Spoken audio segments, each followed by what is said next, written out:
আজকে আমাদের কেন্দ্রীয় সিদ্ধান্ত ছিল হচ্ছে বুলডোজার কর্মসূচি। গতকাল আমাদের ঢাকাতে 32-এর যে ধানমন্ডিতে 32 ছিল সেটা ঘুরিয়ে দেওয়া হয়েছে। তাহলে কেন্দ্রীয় সিদ্ধান্ত অনুযায়ী আমাদের আজকে প্রোগ্রাম দেওয়া হয়েছে সন্ধ্যা 7টায়।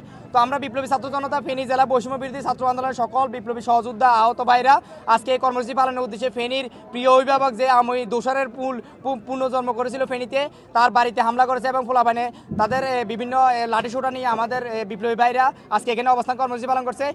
আমরা বৈষম্য বিরোধী ছাত্র আন্দোলনের কেন্দ্রীয় কর্মসূচির অংশ হিসেবে আজকে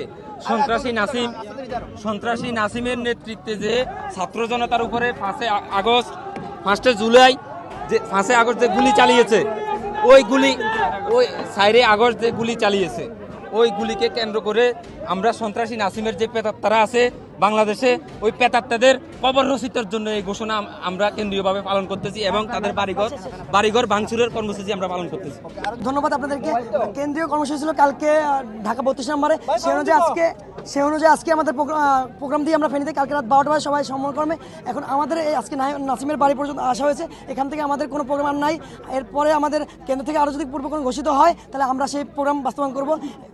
ধন্যবাদ আপনাদেরকে। আমরা 4 আগস্ট খুনি হাসিনার দোসর এবং নিজাম হাজারের যে দোসর, নিজাম হাজারের নির্দেশে আমাদের ভাইয়ার যেভাবে আহত হয়েছে এবং নিহত হয়েছে, আমরা চাই না ওরা আর এই বাংলাদেশে পুনর্বাসন হোক।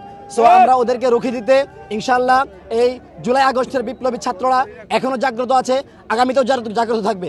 যদি আবার পুনরায় এই বিপ্লবী ছাত্রদেরকে খুনি হাসিনা ওরা যদি চায় যে ওরা পুনর্বাসন করবে, তাহলে এই ছাত্র যেন আবারও তাদেরকে রুখে দেবে।